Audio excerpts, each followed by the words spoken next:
Good morning to all of you. मैं Saurabh cyber, आपका स्वागत है मेरे चैनल इमोशन वाला में।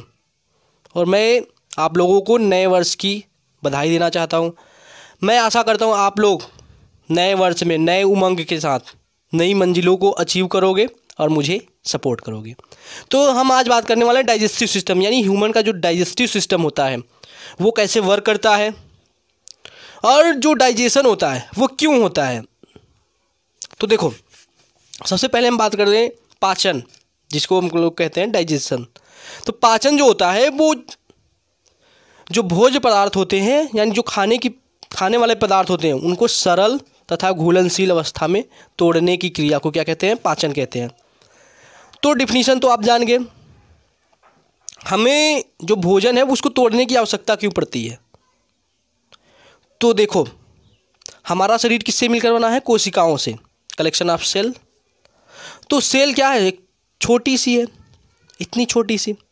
और हम जो मान लो रोटी खाते हैं, तो रोटी तो बड़ी सी है, उसको दांत से तोड़ते हैं। दांत से तोड़ने के बाद हमारे शरीर के अंदर केमिकल रिएक्शन होते हैं, फिर उसमें से जो बचता है कार्बोहाइड्रेट्स, स्टार्च, तो क्या होता है? वो कोशिका द्वारा ऑब्जर्व कर लिया जाता है। अब कोशिका इतनी छोटी सी, तो उसको मतलब ऑब्जर्व करने के लिए छोटी चीज़ चाहिए ना। अब कोशिका है वो क्या डायरेक्ट रोटी को ऑब्जर्व करेगी? नहीं कर पाएगी। तो इसीलिए भोजन को क्या किया जाता है? टुकड़ों में तोड़ा जाता है। टुकड़ों में तोड़ने के बाद फिजिकली, देखो, भोजन जो होता है वो फिजिकली तोड़ा जाता है दांतों के द्वारा, और केमिकली किसके द्वारा? तो केमिकली जब हमारा भोजन अमाशय में जाता है। कहाँ? अमाशय में जाता है। तो उसमें होता है, अमाशय में जो होता है हाइड्रोक्लोरिक अम्ल होता है, और उसका जो पीएच मान होता है वो 1 से लेकर 2 तक होता है। कितना? 1 से लेकर 2 तक। तो अब देखो, आप सबसे पहले पाचन कहाँ से शुरू होता है? जो पाचन शुरू होता है वो मुख गुहा से शुरू होता है। कहाँ से शुरू होता है? मुख गुहा। यहाँ से पाचन, हम पहले किसी चीज़ को या रोटी खाते हैं तो पहले मुंह से खा लिए। अब यहाँ से पाचन शुरू हुआ, तो यहाँ के बाद कहाँ होगा? अब ग्रास नली। क्या है ये? ग्रास नली। अब ग्रास नली से भोजन कहाँ गया? अमाशय में। कहाँ गया? अमाशय में। अमाशय के बाद छोटी आंत, छोटी आंत के बाद बड़ी आंत, बड़ी आंत के बाद गुदा से बाहर। अब जब भोजन यहाँ तक आ रहा था, आप देखिए कि जब हम रोटी हाथ में लेते हैं तो रोटी बड़ी सी होती है। उसको पहला तो टुकड़ों में तोड़ेंगे ताकि हमारे मुंह में आसानी से आ सके। अब हम जब मुंह में आ जाएगी रोटी तो उसको क्या करेंगे? तोड़ेंगे दांत के द्वारा। अब जब दांत के द्वारा तोड़ते हैं तो आप लोग देखते हो हमारे मुंह में कुछ चिपचिपा पदार्थ निकलता है जिसे हम लार कहते हैं। क्या कहते हैं? लार कहते हैं। और जो लार होता है वो पाचन में सबसे महत्वपूर्ण भूमिका निभाता है। हमारे मुंह में जो लार होता है उसमें निकलता है, क्या निकलता है? टाइलिन निकलता है, एंजाइम होता है, टाइलिन होता है। और क्या होता है? लाइसो एंजाइम होता है। ये क्या करते हैं? भोजन को मतलब पतला बनाते हैं, लुगदी बनाते हैं, या चिपचिपा बनाते हैं। क्या बनाते हैं? चिपचिपा बनाते हैं। क्यों बनाते हैं? आवश्यकता क्या है इनकी? तो आवश्यकता ये है कि जब हम भोजन हमारा जब तक चिपचिपा नहीं बनेगा या और लुगदी नुमा नहीं बनेगा, तो क्या होता है? यहाँ पे जब हमारी जो ग्रास नली है, क्या है? ग्रास नली, तो क्या है? ये पतली सी है। अब पतली सी है, मान लो भोजन चिपचिपा नहीं है, भोजन क्या हुआ? ठोस ही है। तो यहाँ पे जाने के बाद भोजन क्या हो जाएगा? यहीं पे फंस जाएगा। क्या हो जाएगा? फंस जाएगा। तो इसीलिए क्या होता है? लार जो होता है वो कई प्रकार के उसमें एंजाइम पाया जाता है, जो बेसिकली होता है वो टाइलिन और लाइसो एंजाइम। वो क्या करता है? भोजन को चिपचिपा बनाता है, और उसमें से जो कीटाणु लाइसोम द्वारा नष्ट होते हैं, लाइसो एंजाइम द्वारा नष्ट होते हैं, उसको नष्ट करता है। अब भोजन हमारा कहाँ गया? अमाशय में आ गया। कहाँ गया? अमाशय में आ गया। यहीं से सारी प्रक्रिया शुरू होती है। तो देखो, जब भोजन अमाशय में आ गया, ठीक है, अब अमाशय जो होता है वो हाइड्रोक्लोरिक अम्ल का क्या करता है? निकालता है उसमें से। उसके अंदर क्या होता है? हाइड्रोक्लोरिक अम्ल होता है, जिसका जो पीएच मान होता है वो 1 से लेकर 2 तक ही होता है, यानी ये एकदम प्योर। अब देखो इसमें आ गया HCl। अब क्या करेगा, भोजन को गलाएगा। क्या करेगा, तेजाब रहता है तो जाहिर सी बात है वो भोजन धीरे धीरे क्या हो जाएगा, गलना शुरू हो जाएगा।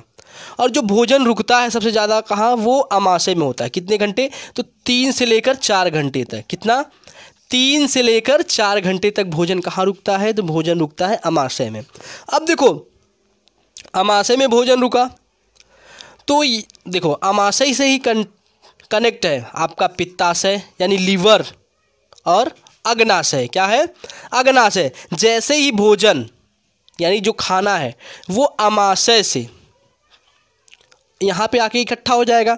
अब जो पाचन की क्रिया यहाँ पे क्या करेगा, HCl मिल जाएगा इसको। अब HCl मिल गया, ठीक है। यहाँ से क्या क्या मिल जाएगा, पित्तरस। क्या मिल जाएगा, जो लीवर होता है वो हमारा क्या बनाता है, पित्तरस बनाता है। और जहाँ पित्तरस रहता है उसको कहते हैं पित्ताशय। क्या होता है, ये हल्का हरे कलर का होता है या भूरे कलर का। अब देखो ये हमारा छोटी आंत में आ जाएगी भोजन। अब यहाँ से क्या होती है, भोजन की जो हमारे शरीर में पोषक तत्व हैं उनको अवशोषित कर लेती हैं, और जो अपशिष्ट है, वेस्टेज मटेरियल है, उसको क्या कर देते हैं, उसको धीरे से बड़ी आंत में, कहाँ से, बड़ी आंत में कर देते हैं। अब जब भोजन हमारा यहाँ तक, तो जब हम हाथ में लिए तो रोटी थी। अब रोटी के बाद क्या हो जाएगी, जो इसमें से स्टार्च होंगे, कार्बोहाइड्रेट्स होंगे, उनका क्या होता है, पाचन होता है। देखो पाचन जो होता है इस कार्बोहाइड्रेट, प्रोटीन और वसा का होता है। कितने में का होता है, 3 का होता है। कार्बोहाइड्रेट, प्रोटीन, वसा का।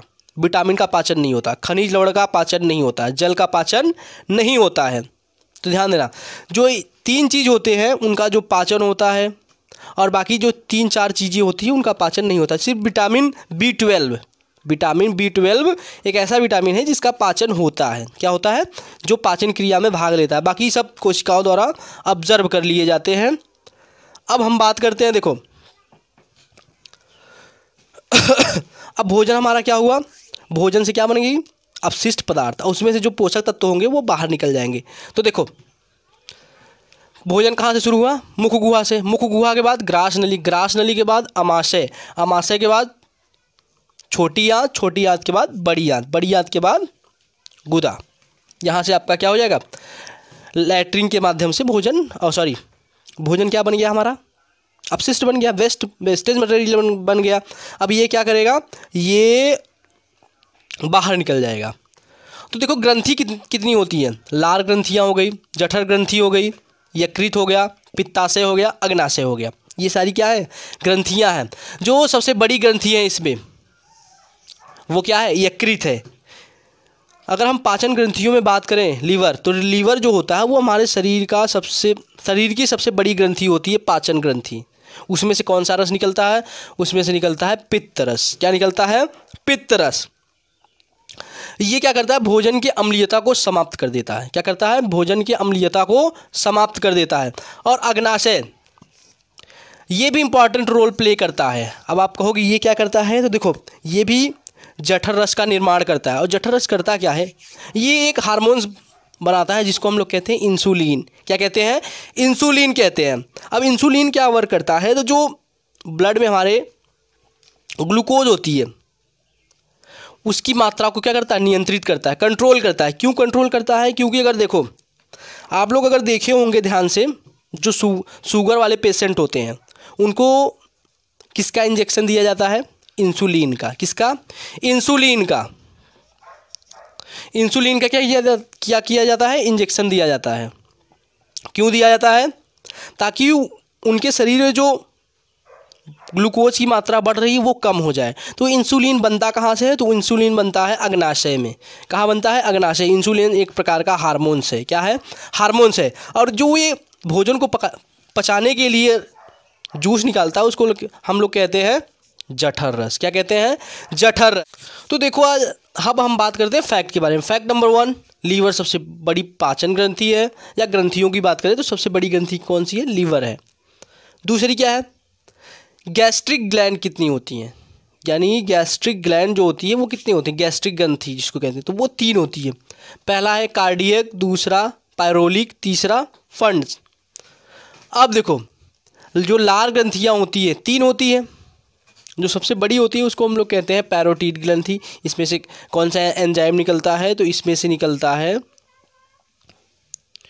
टाइलिन और लाइसो एंजाइम। अब देखो आंत क्या होती है? छोटी आंत होती है, वो कई खंडों में बटी होती है, लाइक इसकी तरह कई खंड बने होते हैं। तो उसके एक खंड को हम लोग कहते हैं ड्यूडेनम। क्या कहते हैं? ड्यूडेनम कहते हैं।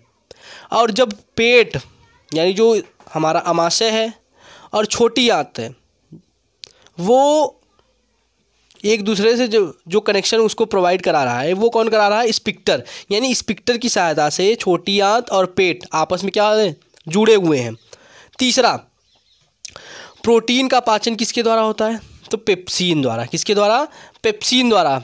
अब पेप्सिन को किस में तोड़ा जाएगा? एमिनो एसिड में। किस में तोड़ा जाएगा? एमिनो एसिड में तोड़ा जाएगा। और एमिनो एसिड क्या होता है? आप लोग अगर कोडांस पढ़े हो तो कैसे एमिनो एसिड का निर्माण होता है वो आप लोग जानते होंगे। ठीक है। अब देखो तीसरा क्या है? रेनिन। दूध को दही में बदलता है। क्या बदलता है? दूध को दही में बदलता है। कौन सा एंजाइम उसमें रहता है रेनिन में? तो वो होता है कैसीन। क्या होता है? कैसीन। कैसीन जो प्रोटीन होता है वो दूध में होता है। कहाँ होता है? दूध में। और किससे रिएक्ट करता है? तो वो रेनिन से क्या होता है? रिएक्शन करके क्या बनाता है? दही बनाता है। क्या बनाता है? दही बनाता है। अब देखो मैंने पहले ही बता दिया था कि प्रोटीन, वसा, कार्बोहाइड्रेट्स इन्हीं का शरीर में पाचन होता है। और किसका नहीं होता है? तो जल का नहीं होता, यानी वाटर का नहीं होता है। और जो जितने भी खनिज लवण है उसका पाचन नहीं होता है। विटामिन का पाचन नहीं होता। लेकिन एक विटामिन है जिसका पाचन होता है, विटामिन B12। विटामिन B12 इसका क्या होता है? पाचन होता है। क्या होता है? पाचन होता है। और जो वाटर ऑब्जर्वेशन है वो कहाँ सबसे ज़्यादा होती है? तो वो होती है बड़ी आंत में। कहाँ होती है? बड़ी आंत में। यानी जल को जो सोखा जाता है और शोषित किया जाता है वो कहाँ को किया जाता है? बड़ी आंत में किया जाता है। ठीक है। तो आशा करते हैं आप सबकी वीडियो पसंद आई। तो वीडियो को लाइक करो, चैनल को सब्सक्राइब करो।